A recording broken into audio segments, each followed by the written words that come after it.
doing the best idea.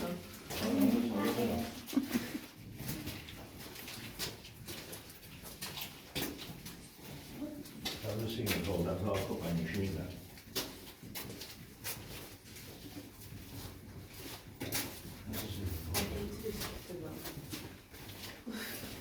Something about it. We done, we tunnel all the way along here, but that wouldn't be open like this, no, that would just, you'd crawl along and bring the thing in the truck and fall behind. Now you put the front here together and put it here.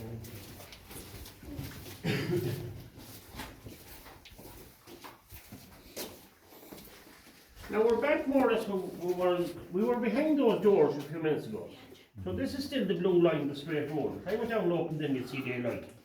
So this is still the straight road. And there's your two sets of rails. Now when time came by, they went right out to the outside. And everyone in here was on price work or piecework. We don't have the roads to show you, but there was one every 11 metres. Curves going round here. And the drawers were in and out as fast as they could go. Now, there was one chap on day work, a clips man. He was down there in a little area called the line. It was a mining term where all the impis were stacked. Over his head was bell wire. The wire was stripped and he joined two pieces together, and that would send a signal all the way out for the man outside to start the engine, the house to touch. So this went on from 8 o'clock in the morning to 12 at night. The first shift was 8 to 4 and the second shift 4 to 12. That's an endless rope. It's like a fan belt. 2.5 mile in, 5 mile rope. Now when we want to extend this into the mine, you took the frame and wheel down from the wall and you moved it forward. A man came in that knew how to slice that rope and he'd add a new piece in. And the only other people I can think of that do that are fishermen. Now about 3 of those hutches made the ton. And that's how we were paid the day to made the ton. And a ton is 1,000 kg in today's measurement. So that was it. And we had wooden hutches as well, and they held a bit less cold. Did you get pictures? Do you want me to put it on again? Yeah, got a picture. No, got a picture. Thank you.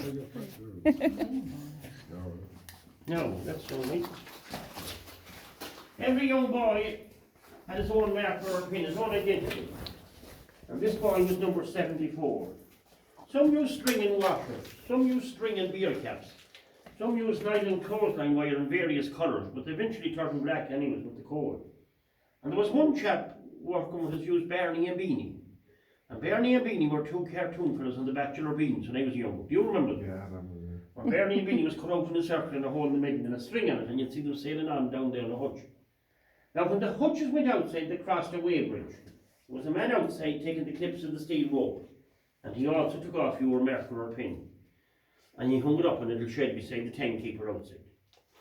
And on the way out in the evening, you verified that you drew 20 hutches or 30 hutches of coal from Johnny McManus or the man on this road. Even though you're gone home, the hutches are still going out, the pins are still being gathered, and the timekeeper will check them. And next morning, you grab them and bring them in again and start again. And that relates to the drawer and the man on the side shoveling the coal. You got a sub the first week, and every second week you got a proper wage. That allowed the staff in the office 2 weeks to calculate your tonnage for the daytime or your yardage for nighttime. Now the first shovel you bought as a young fellow was a number 8 shovel.